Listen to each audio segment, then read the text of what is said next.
Ouija board. Family was invited to a family friend's house. This was usually fun for myself since I was an only child, and they had grand kids that were about my age that I got along well with. This one time, there were a couple of additional kids there, so all in all there were 5 of us hanging out. Normally we would play with Legos, or food around outside, but while hanging out in one of that back bedrooms, we came across an Ouija board. Thought it would be fun to set up the board and ask questions to it. I don't remember exactly how old I was, but I am guessing that I was about 10. Now, I had never played with one before, but had a general idea of how they worked. We put a hand on the planchette and asked some stupid questions like who was going to be the richest or who would get married first, and other trivial questions.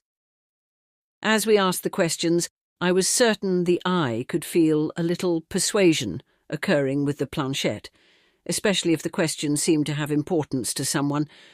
But as we went around asking our stupid questions, it was my turn, and I thought I would kick it up a notch. Who will be the first person to die in the room? The planchette started to move. ATTES. And at this time it occurred to me that the random letters weren't so random. The planchette was spelling my last name out backwards. OR, and the planchette was done. Most of the kids did not know my last name, and even if they did, how many of them would have been clever enough to have spelt my last name backwards? I was also curious in that, if my last name was being spelt backwards, would that actually mean that I would live to be the oldest? Now, it has been 40+ years since that game, and I have lost contact with all of those kids, so there is no way of knowing if anything is really living up to that prediction, but it still is one of the strangest things I had experienced. Next story. A college horror story. This happened last year. Me and my friends had the bright idea to get fucked up on a Wednesday, so we got some weed and beers. There's a railway near our dorms, and it was the place to go to smoke, drink, etc. It was really cold, so 2 of my friends already had started drinking to warm themselves up. Just on the way there, I was having a weird feeling, like we shouldn't be there. I disregarded the feeling to just me trying weed for the first time. We eventually got there, sat on the rocks that were there, and we started drinking and passing the joint around. After 10-ish minutes, I heard a twig snap. I asked Mr. Friends, but none of them heard it. My one friend, who was the closest to me, said you probably imagined it. When you get high, you get hella paranoid. I accepted it because I've heard it's normal. After a couple more minutes, I heard some shuffling in the bushes. Think of small trail path, and there being a circular area with big rocks, and the rest of it being bushes and trees. If you looked at it from a bird's eye view, it would look like a tree. This time me and 2 of my other friends heard it. We looked at each other. One of my friends looked at the other 4 who were still talking and said, "Did you hear that?" Our oldest friend said, "Really? You too now?" Nothing's there. The minute he said that, we heard a whisper say, "Are you sure?" in my raspy voice. It sounded how a woman who's been smoking for years and just woke up would sound. The way the voice sounded also made it impossible for someone to impersonate the voice, so we all knew it wasn't a college student. We were all frozen. Then we heard that same voice laugh. It wasn't a laugh that would be made from someone laughing at something funny, but it sounded sinister. Then we heard the bushes shuffle again, so we all booked it back to our dorms. I don't think any of us have ever ran so fast. Normally it would be a 5-minute walk, but we turned it into a 1-minute run. I really wish I could say this was it, but it wasn't. I always liked living off campus, but this was the one time where I really wished I lived in campus. At about 2 a.m. I had to go back to my place, so I got my stuff and started walking back. The bus was down that day, so I couldn't take it, and I had to walk 25 minutes to get to my place. The minute I left my friend's dorm, I had a bad feeling. I told myself, it's fine, you're just being paranoid, plus someone had to have been playing a prank.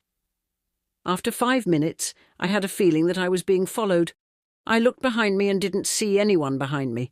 I looked behind me every 30 seconds, and each time there wasn't anything there. When there was 5 minutes left, I heard the same shuffling in the bushes, and I froze again and stared exactly where I heard it. I stood there for at least a minute. The only reason I actually started moving was because I heard the same laugh. I ran as fast as I could, and made it to my apartment main office in less than a minute. There's always a cop in front of the office, and when he saw me he looked really concerned and asked me what happened. I didn't want to tell him, but what choice did I have? I told him that I heard some weird laughing in the bushes and it scared the shit out of me. He asked me where when I told him. He nodded and said, "Utah, huh?" I asked him what he meant, and he said that 3 other people have told him about it, and no one could figure out what it was. He told me that I should start taking the bus and come back to my place earlier. I said, "Yeah, I will," and walked off. Again, I wish I could tell you this was where it ended, but it didn't. When I got back, I took a shower and got in my bed and tried sleeping. When I fell asleep, I woke up and thought it was weird that I woke up from how tired I was, and when I checked the time it said 4:36 a.m. This was even weirder because that meant I only sleep for sound 45 minutes. That's when I heard that same laughing again. I laid up and looked around, and when I looked straight, I saw the shadow of something. It didn't look human, but it didn't look like an animal either. It was on all fours, and what it said after scared me to the point where I stopped sleeping in my apartment and pretty much moved into my friend's dorm. It said in that same voice, "I know you're in there, my name, and I know you're up," and it laughed. That entire night I just laid down, trying not to cry from fear. I didn't have to really worry about it for much longer, because it was a week before finals week, and I had gotten accepted to another school that I wanted to go to. I don't really ever tell this story because, from the people I've told, they either thought I was joking or I wasn't fully sober. I know exactly what you heard that night, and I know I wasn't hearing things. The stranger who slept beside me. This happened when my close family visited the house of my grandmother's sister. The house was infamous for its eerie stories, like how at midnight music would start playing out of nowhere, continuing until someone physically went upstairs to turn it off. I didn't want to go, but staying home alone wasn't an option either. So, with a knot in my stomach, I decided to go. The first 2 nights were uneventful, but the house itself was suffocatingly creepy. No matter where I went, it always felt like someone's eyes were fixed on me. I chalked it up to nerves, convincing myself I was overthinking. But on the last night, something happened that I can never forget. I decided to sleep early to catch the morning ferry. I was sharing a room with 2 of my uncles and an aunt, while my parents and grandmother slept in a separate room. It was already cramped, and with their loud snoring, sleep seemed impossible. By 11 p.m. I was still wide awake. My mum's cousin, who had gone to a party earlier that evening, was supposed to return around midnight. I'd texted her, asking her to bring food, but she didn't reply. Still, I stayed up, hoping she'd show up soon. I must have drifted off because I suddenly woke up to the sound of footsteps in the hallway. They were slow, deliberate, and grew louder as they approached the room. The door creaked open. My heart pounded in the silence as a figure stood in the doorway, unmoving. In the faint moonlight spilling through the window, I could make out a dark silhouette. I froze, clutching my blanket, until the figure finally stepped inside and walked toward me. It was my mum's cousin, or at least I thought it was. She was wearing a dark nightgown, her long hair cascading over her shoulders. Without a word, she slipped into the small space beside me. I whispered, "Why are you sleeping here? It's already so cramped." She didn't respond. The weight of her body pressed into the bed, and I could feel the cool strands of her hair brushing against my arm. Something about her silence made my skin crawl, but I convinced myself she was just tired, or maybe drunk from the party. I scooted over carefully, not wanting to accidentally bump her face since she'd just gotten a nose job. The room felt impossibly still as I lay there, eyes wide open, listening to the rhythmic breathing of my relatives around me. Somehow, I eventually fell asleep. The next morning I woke up to my mom shaking me. "Breakfast is ready. Get up, we need to pack." At the dining table I saw my mom's cousin and couldn't resist teasing her. "Next time, if you're going to cram into our room, at least bring food. You know how hungry I was last night." She frowned, looking genuinely confused. "What are you talking about? I blacked out at the party and didn't even get home until this morning." I stared at her, trying to process her words. "Stop messing with me. You were literally in our room. You slept beside me." Her face paled. "I wasn't here," she said, her voice low. A cold dread spread through me. I turned to the rest of the family, desperate for answers. Everyone swore they'd stayed in their own rooms all night. My uncles and aunt had still been fast asleep when I woke up. Feeling nauseous, I went back to the bedroom to pack my things. The bed looked exactly as we'd left it, except for one thing. On the pillow where she had slept was a single strand of long black hair. No one else in the house had long hair. Next story. Stranger at the front door. When my brother and I were around 12 years old, like 2006, we were at my dad and stepmom's house in the afternoon, probably around 3 p.m, so still broad daylight. My brother and I were the only two people home because my dad, stepmom and younger siblings were in a nearby town for their youth soccer game. The two of us were lounging in my dad's room, which was located at the back of the house, and watching a movie when we heard a knock on the front door. My brother and I grew up with our single mum and were latchkey kids, so being home alone and having people stop by wasn't concerning or weird for us, especially back in those days where it was more common for friends to drop by your house to see if you were home, since not every kid had a cell phone to get in touch. But on this day, we were at my dad's house, like I said, and didn't know anyone in the neighbourhood. So the knock at the door was weird, since none of our friends or relatives lived nearby to come over randomly. Both of us wanted to ignore the knocking and wait for the person to go away, but being latchkey kids in a house where it wasn't normal for people to stop by unexpectedly, my instinct was to go make sure the door was locked. We sure as hell knew better than to go and make our presence known, and damn sure weren't going to open the door. But in my mind there was no getting around one of us going to make sure nothing was unlocked. I knew my brother and could tell that he wasn't going to do it, so I volunteered cues it was an overwhelming priority. I got up and stithily creeped down the hallway leading from my dad's room to the front door. There was a window next to the door, so I crouched around and very carefully peeked between the blinds before reaching out and twisting the door lock as silently as I could. It was unlocked, so I'm so damn glad I went to check. When I peeked out the window, I saw a middle-aged man, slim and tall, but not huge, and bald on the top, with some short salt and pepper hair wrapping around the sides of his head. He had his hands behind his back. I can't recall if it was one hand or both. And in one of his hands was a metal object that I took for a knife. But to this day, I can't say for sure what he was holding. He did not see me looking at him through the window, or if he did, he at least didn't look at me and let me know that he knew I was there.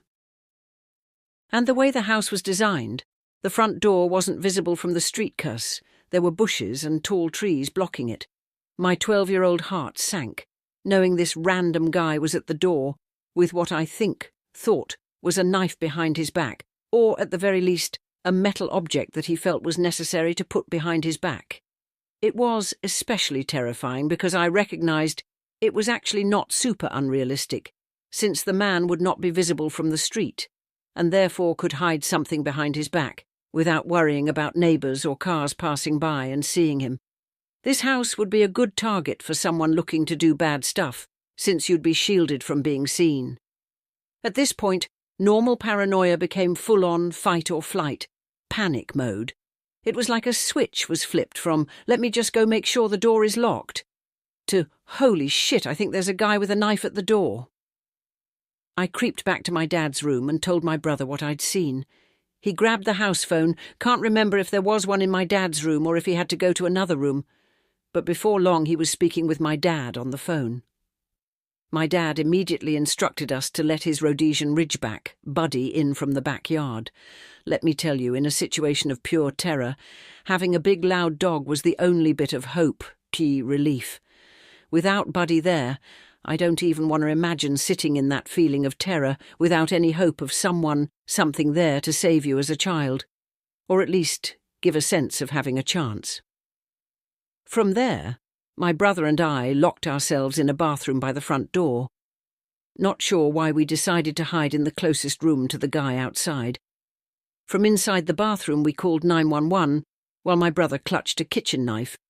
both of us ugly crying and struggling to get words out to the operator. While in the bathroom, I swear on my life I heard the front door handle being twisted around, which would have meant the guy was now trying to enter the house. The bathroom was like 7 feet from the front door, so I feel like I know what I heard. I don't know how I could confuse such a specific sound, so I trust that it was what I thought it was. I have such a vivid memory of huddling in that bathroom, feeling truly helpless and out of control of what might happen next, with the only comfort being the noise of Buddy barking at the front door and knowing that if the guy decided to kick the door down, he'd have to deal with a big dog, then have a knife fight with 2 kids. Needless to say, I was really hoping Buddy would hold it down for us, cuss. I didn't like our odds if the man at the door got past Buddy. Before long, the cops arrived, and shortly after my dad and stepmom got home too, apparently having jumped in her maroon minivan and doing like 100 miles per hour to make the 15-mile drive back home after we called. The guy was gone by then and nothing ever came of it. To this day, my dad's theory is that the guy at the door was his neighbour coming over to complain, because apparently Buddy would always bark at the neighbour while he was doing yard work. So my dad thinks the neighbour was trimming bushes and therefore just happened to have clippers or something in his hands when he came over to complain. Sounds reasonable enough, but I wish I had asked at the time to see the neighbour cuz. Then I could for sure identify him and know what the situation was. Personally, I'm open to my dad's theory, but it always seemed to me that my dad clung to it more for his own comfort, since the alternative would be a parent's nightmare.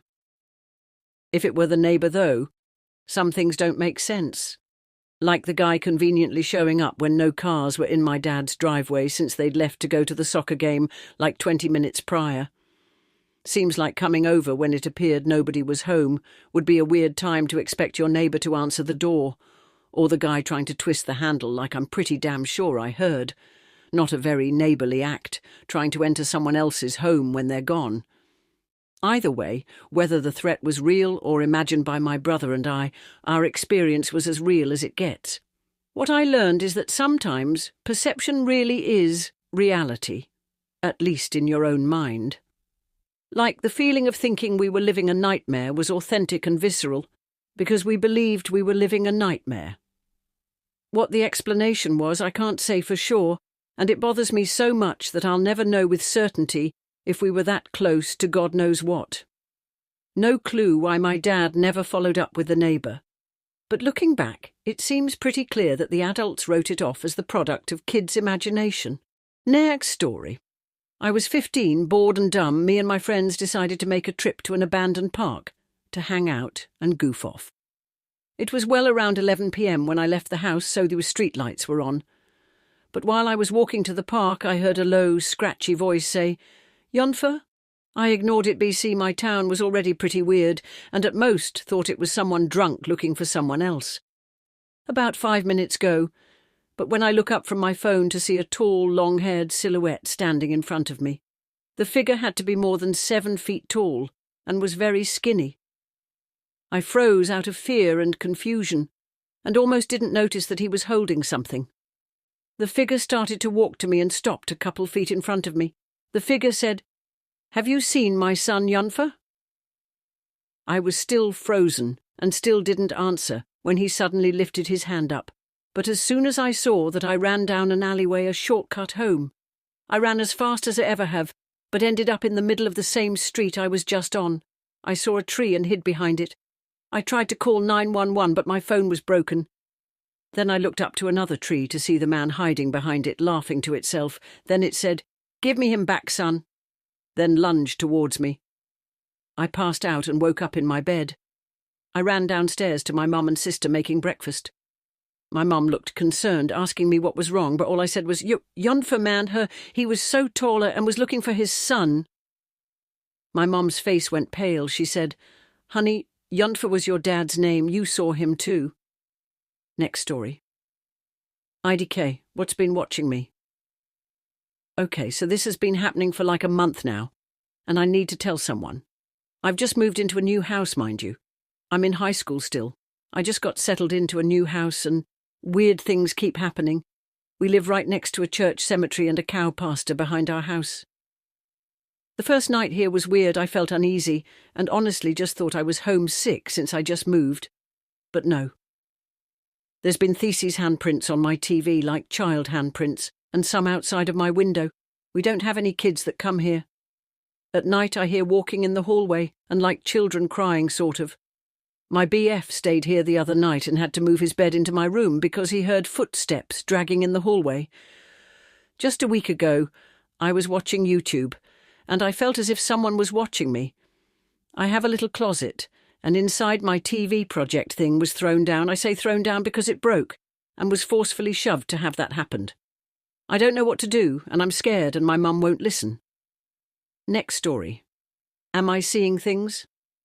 So about not even a year ago, my family and I, parents, and some of our family friends came along with us. We went to Tennessee, if I remember correctly, and we were staying at an Airbnb. It was a pretty big cabin, 2 floors and big kitchen and living room, and it also had a basement.